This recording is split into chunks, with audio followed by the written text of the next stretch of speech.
Desejo cumprimentar a amada igreja com a paz do Senhor, amém? Eu já louvo ao nome dele, porque ele já tem derramado pão do céu, alimento para as nossas almas, desde quando cheguei a este lugar, que a presença de Deus se manifesta sobre cada coração nesta noite. E não falo isso como para que possa empolgar alguém, não. Porque quem trata disso é o Espírito Santo. E ele já começou a trabalhar e a manifestar a sua glória neste lugar. E aqueles verdadeiramente que nesta noite estão com o coração aberto e desejosos para ser alimentado, pão do céu sendo derramado sobre cada coração e cada vida nesta noite.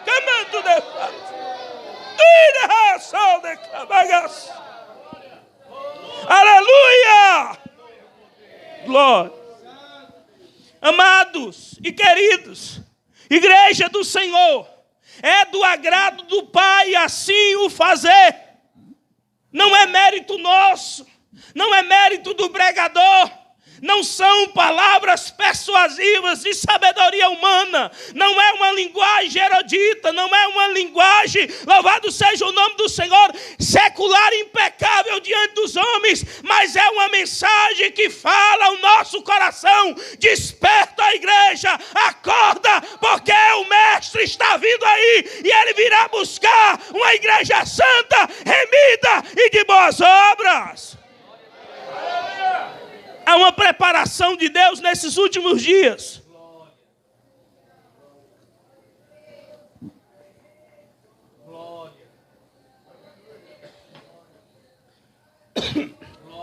E algumas pessoas têm notado essa presença tão mais perto.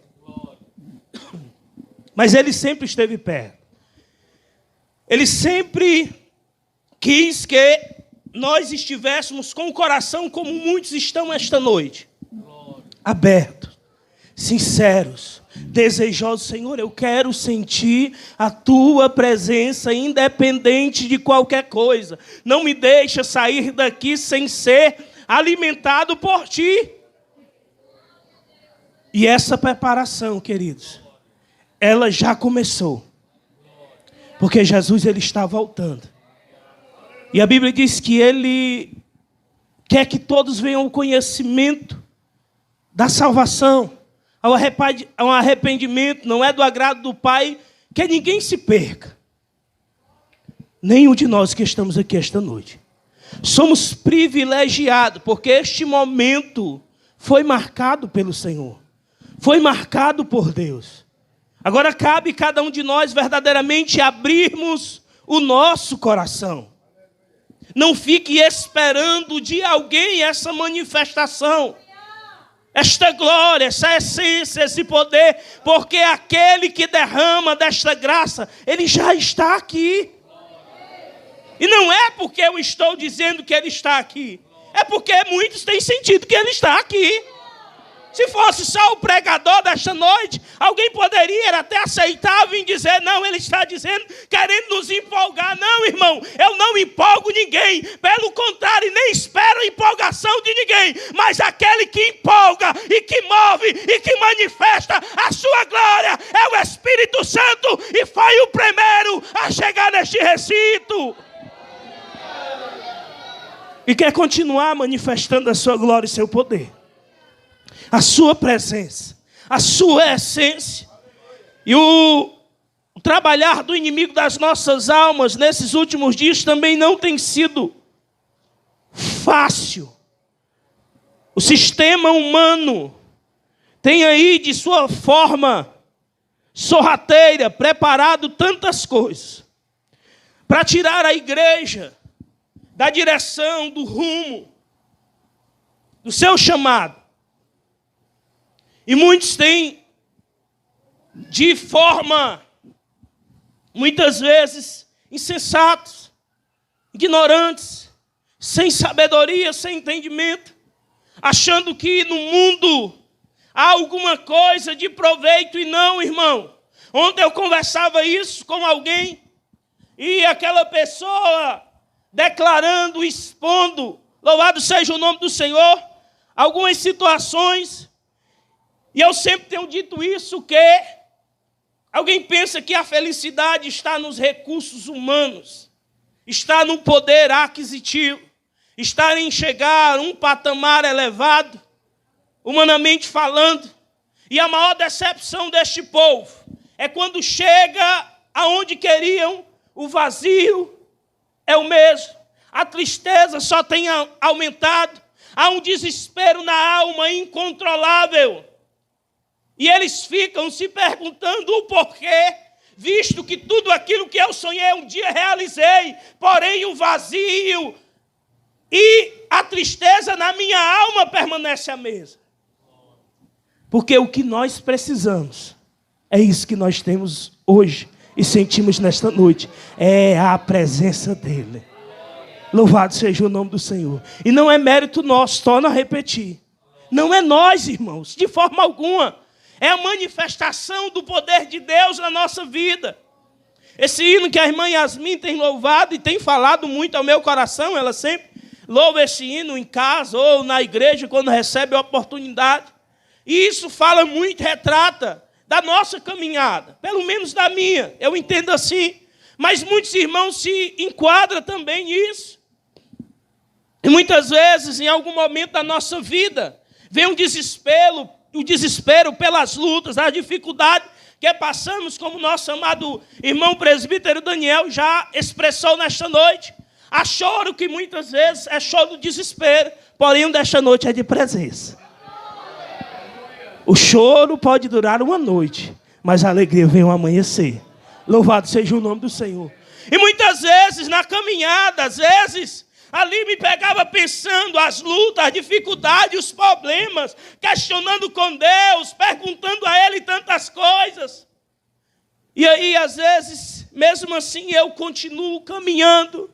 E aí eu procuro em mim alguma coisa que me fizesse caminhar. E a única coisa que eu acho é a presença de Deus.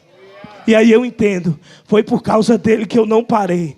Foi por causa dele que eu não desisti. Foi por causa dele que eu estou aqui de pé. E é por causa dele que um dia nós cantaremos o hino da vitória nas mansões celestiais, juntamente com os anjos, para a honra, glória e louvor do nosso Deus. É por causa dele, queridos. E nesta noite, jovens que nos escuta a palavra de Deus, não venham iludir-se com este mundo, pois não há nada a oferecer. Vocês escolheram a melhor parte, que é estar na presença do Senhor.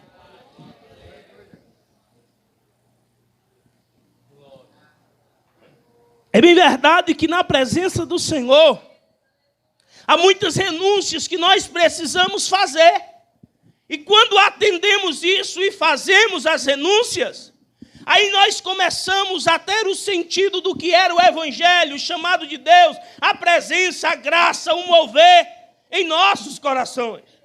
Não é fácil para ninguém, mas é necessário para que a presença de Deus se manifeste de forma real, de forma, louvado seja o nome do Senhor, a que alguém pergunte ou muitas vezes nos questione ou traga argumentos para que nós saiamos da presença de Deus, mas nós permanecemos firmes, porque a presença está em nós e não apenas ouvimos falar, mas vivemos a graça e a presença de Deus na nossa vida. E algum tempo, agora não muito longe, alguns meses atrás, nós vamos já para a palavra, viu, irmão? O presbítero Daniel disse que podia até 10, é. Glória a Deus. E algum tempo aqui atrás, eu estava em algumas dificuldades, como sempre nós temos. Todo dia tem uma, quando não tem uma, tem duas. Quando tem duas, tem 10. Mas vamos caminhando e Deus vai dando vitória. E aí eu questionando tantas coisas, e havia alguma coisa que eu tinha que resolver, e isso era uma luta interior. Uma luta interior que eu precisava vencer. E aí, naquela luta, eu fui dormir. E sempre nas minhas orações, eu peço, Senhor, fala comigo através de sonhos, de visões. E fui dormir. E ao dormir, estava eu no sonho, sonhei e eu e o Gabriel estávamos ali numa praça, próximo lá de casa. E quando nós estávamos ali, ele olha para o céu e vê um grande dragão passando. Ele disse, olha, Daniel, o dragão que a Bíblia fala. E quando eu olhei, ele estava passando por detrás de uma nuvem e eu só vi a cauda daquele dragão. Mas quando eu olho novamente, estava agora de uma forma corpórea do diabo, como nós figuramos ele, de chifre, né, um bastão na mão, aquele negócio todo. E a cabeça dele tocava o céu e os pés um ser muito gigante. E eu disse, vamos para casa. Corria para casa, chegava em casa, minha esposa já estava no portão, disse, tu viu o que é que aconteceu? Ela disse, eu vi, já está aí. A minha tia falou, já está aí na internet, tantas coisas. E naquela praça, irmão, havia muitas pessoas poderosas, pessoas de poder aquisitivo, muitos grandes. E aí, eles, de forma desesperada, diziam, agora nós entendemos que o nosso dinheiro, o nosso poder não vale mais nada. E aí eu chegando em casa, e fiquei ali, e na hora aquela voz bradou, Jesus está voltando. Aí eu me lembro, rapaz, Jesus está voltando e a porta está quebrada. Eu tenho que consertar essa porta, porque está quebrada. E Jesus voltar, a porta não pode estar quebrada. E corria lá para a porta. E, irmãos, mas eu colocava era força para ajeitar aquela porta. Mexia para um lado, mexia por outro. E nada de ajeitar. E já estava exausto de tanto colocar força. Aí chegava um ser, de forma serena, amigável, um carpinteiro. E dizia, meu filho, o conserto dessa porta não é exterior, mas é interior. E conduzia a minha mão e eu com apenas esses 2 dedos, o maior e o indicador, pegava ali e conseguia consertar aquela porta e fechar. E quando acordei, orei, logo veio o discernimento daquele sonho. E consertei aquela situação que eu estava. Era uma luta interior, irmãos. Então há problemas nas nossas vidas que não se resolvem de forma exterior. Há problemas que é de forma interior. É conserto da alma, é no coração. Aquilo que muitas vezes nós desprezamos e achamos não necessário o conserto. Mas se Jesus vier, é necessário que todas as portas estejam fechadas e consertadas para que nós possamos subir. Eu não sei como é que está aí as portas do teu coração. Se há alguma porta que precisa de conserto. Mas deixa eu dizer, o carpinteiro está neste lugar. E ele conserta portas. E ele sabe consertar. Não é com força. Não é pela força. Eu achava que era pela força. Eu botava força. Mas não era. É por ele. É nele. Louvado seja o nome do Senhor. Nossos amados irmãos escolheram o versículo 21, apenas já a parte final do versículo, que diz, eu também irei. Mas vamos repetir todo o versículo 21 do capítulo 8 de Zacarias, que diz assim, os habitantes de uma cidade irão a outra dizendo, vamos depressa, suplicar o favor do Senhor e buscar o Senhor dos exércitos. Eu também irei. Livro do profeta Zacarias, um livro também profético. Depois dos profetas maiores, no caso Isaías, é um dos livros que mais faz menção das profecias messiânicas, ou da vinda de Jesus Cristo. E agora o Senhor traz uma promessa de restauração a Jerusalém, por meio do profeta. E o povo agora estava empolgado novamente, porque o Senhor começara a falar pelo profeta que haveria uma prosperidade. É tanto que ele fala, olha, vocês verão velhos, homens velhos, mulheres, nas praças, filhos e filhas, falando de uma prosperidade. Mas para que a promessa de Deus possa se cumprir na vida de qualquer um de nós, é necessário um conserto, um arrependimento. Louvado seja o nome do Senhor. O povo havia recebido a promessa de restauração, de prosperidade, mas era necessário um conserto completo para que a bênção também pudesse acontecer de forma completa. E o povo começa a buscar. E por que deste conserto? E por que nos apresentar como o Senhor nos manda e nos orienta? Porque isso atrairá multidões. Nós passaremos a ser testemunho e atrair pessoas para a presença de Deus. Pela nossa conduta, pelo nosso testemunho, pela nossa caminhada. É tanto que o versículo seguinte, o último versículo, 23, diz: olha, haverá 10 homens de 10 línguas diferentes que se agarrarão aos judeus e dizendo: nós vamos contigo também, porque temos visto que o Senhor tem abençoado vocês e prosperado vocês. E é isso que Cristo quer que tenhamos em cada um de nós, que cada um de nós tenhamos. É essa a essência.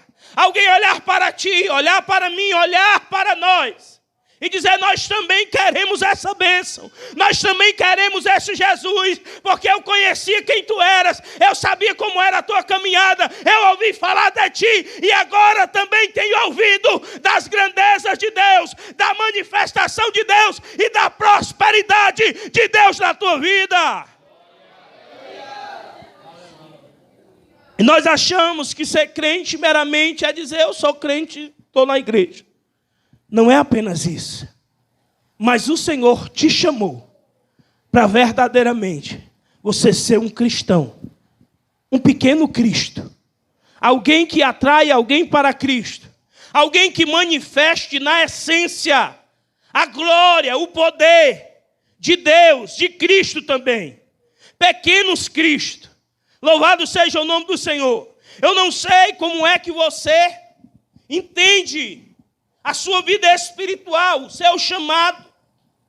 Qual o sentido do evangelho na tua vida? E às vezes nós achamos que fomos chamados por Deus apenas para participar do conjunto, porque eu tenho um timbre de voz muito bonito e por isso Deus me chamou para o conjunto. Não. Não apenas para isso, mas por meio de ti, vidas aceitarem e confessarem ao nome de Cristo. Mas para que isso aconteça, a essência de Deus, ela tem todos os dias que está sobre a nossa vida. Nós temos que ser cartas vivas de Deus por onde formos, onde nós passarmos. É fácil? Não. Não é e nunca será. E Jesus nunca disse que ia ser. E o que eu acho lindo em Jesus é a sua sinceridade e a forma que ele nos convida, já despachando todo bagagem que não presta. Se vocês querem vir após mim, aí alguém responde: sim, eu quero. Pois se negue. Negue a si mesmo, as suas vontades. Toma cada dia a sua cruz e siga-me. E aí, depois desse chamado, e que nós dizemos sim para Jesus, agora, queridos, nós não temos mais direito de tomar nenhuma decisão que não seja pautada por Jesus. Porque escolhemos agora viver a vida dele, nele e por meio dele. Porque nós deixamos agora de lado as nossas vontades, o nosso querer, para viver o dele. E essa chamada, eu tenho muito nesses últimos dias falado a respeito disso. Que é necessário que o Evangelho, Cristo, esteja de uma forma tão profunda dentro da nossa alma, como diz as Escrituras, que os nossos irmãos não tinham a sua vida por preciosa, porque eles sabiam para onde era que eles estavam indo. Qual era o seu destino? Era o céu. E às vezes nós temos vontade de servir, servimos, mas quando falam em ir para o céu, primeira coisa que vem é a visão terrena. E agora? Como é que vai dar certo esse negócio? Tenho isso, tenho que ganhar isso, tenho que fazer isso, tenho tantas coisas. Então, logo se nota que a nossa prioridade não é o céu. O céu fica para depois. Depois que cumprir tudo o que eu quero, não é o que Deus quer. Porque o que Deus quer, na sua essência, é nos levar para o céu. E por que Ele não levou ainda? Porque há tantas promessas que Ele fez e ainda há de fazer na nossa vida.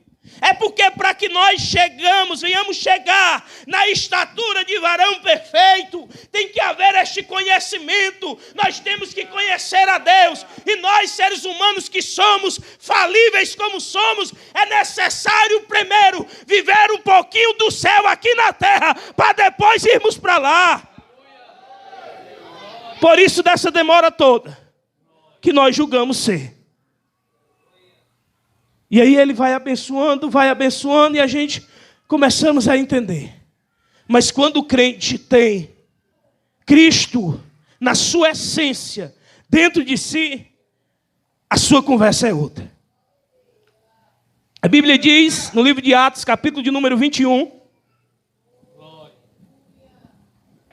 que os irmãos estavam ali em oração, e eles entendem que se Paulo fosse para Jerusalém, ele seria ali preso. Havia ali emboscada para ele, para o prenderem. E eles suplicaram, a Bíblia diz, pelo Espírito, que ele não fosse. E ele se demorou um pouco ali. E passado um pouco de tempo ali, chega também um profeta por nome Ágabo. E ele vai entrando ali onde eles estavam, e tinha algumas cintas ali, ele pega uma e ata seus braços, os seus pés, e disse, olha, assim como eu fiz, de quem é essa cinta aqui, farão com ele também. Aí os irmãos entram em desespero, porque já havia essa palavra a respeito deles, e diz, olha, Paulo, não vá não. Se você for para Jerusalém, você vai ser preso lá.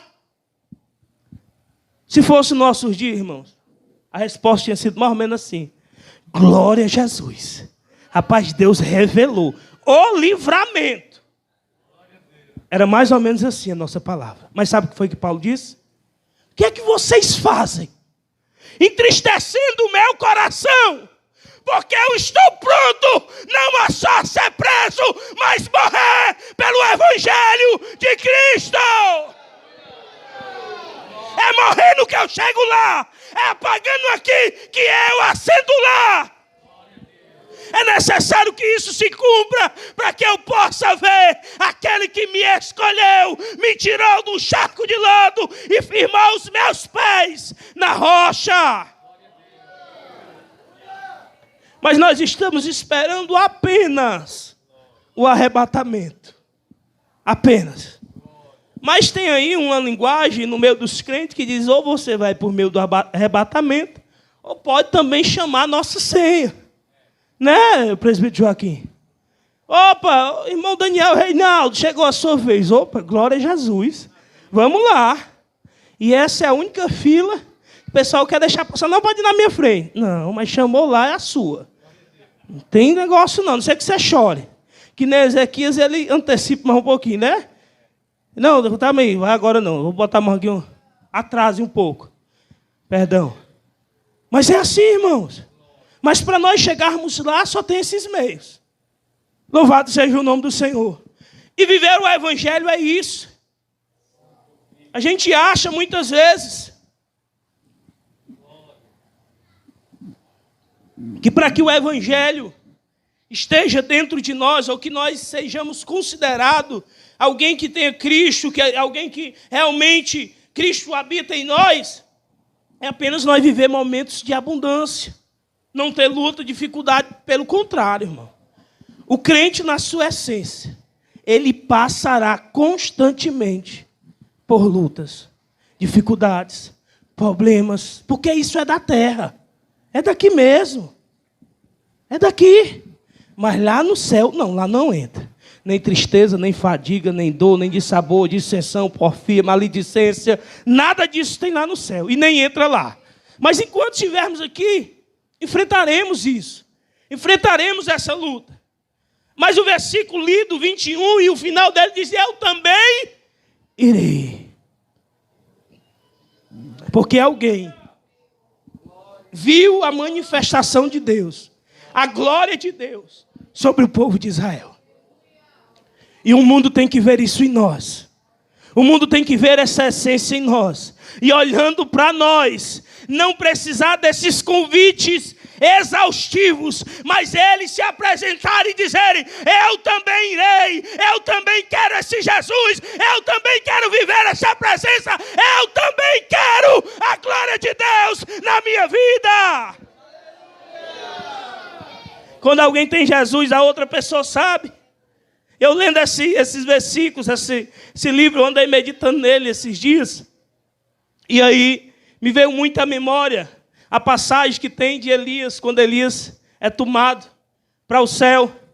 E aí ele disse: olha, eu vou para tal cidade, dizia para Eliseu, fica aí que eu vou. Ele disse: vive o Senhor e vive a minha alma, que eu não deixarei tu ir só. Ou como quem diz, eu também irei. Glória a Deus. E chegava lá na cidade, irmão, apresentava-se os filhos do profeta. Dizia: ei, tu sabe que o teu Senhor, o nosso Senhor, tomará o teu Senhor por cima da tua cabeça. Ele diz: calai-vos, porque eu também já sei disso. Elias dizia novamente: eu vou para tal cidade, fica aí, eu vou só. Viva o Senhor e viva a minha alma, que eu não deixarei tu ir só. Eu também irei. É indo que nós vivemos a essência de Deus. É assumindo essa responsabilidade. É vivendo. E os capítulos adiante, o 9, o 10, o 11, o 12, o 13 até o 14, nós vamos ver que era necessário uma preparação, um arranjo, o povo se ajeitar novamente. Mas o povo estava disposto a viver agora a essência de Deus, a manifestação, a glória do poder de Deus. E às vezes nós estamos, irmãos, desprezando esses momentos, que muitas vezes é o que nos faz mais nos aproximar de Deus, são os momentos de luta, de dificuldade. E por que disso? E para que isso? É para que o Senhor possa expor para nós, não para Ele, porque Ele já sabe o que é que tem dentro de nós, o que ainda havia dentro do nosso coração. Eu passei por algumas lutas que delas eu colocava para fora coisas que eu não sabia que ainda tinha. Eu disse: fala, meu Jesus, ainda tinha essa bagagem todinha aqui dentro. Mas foi na espremida, foi no acocho. Você está entendendo? Mas Deus em tudo tem cuidado de nós nos mínimos detalhes. Torno novamente a me direcionar os jovens. Mocidade, vocês escolheram a melhor parte. Esperem em Deus, para quaisquer que seja o pedido, o desejo, o intento da tua alma e do teu coração. Ele sabe como fazer. E há o tempo para todas as coisas na nossa vida, irmãos. E às vezes nós achamos que está tarde. Não, Senhor, eu já esperei tanto tempo e não aconteceu ainda. Por quê, Senhor? E começamos a questionar a Deus. Mas Ele sabe o tempo, Ele tem o cuidado com cada um de nós, irmãos. E o mundo, o inferno, os demônios não podem impedir a bênção de Deus sobre a nossa vida.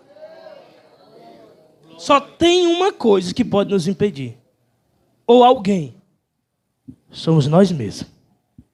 Não há nada que nos impeça de entrar na presença de Deus.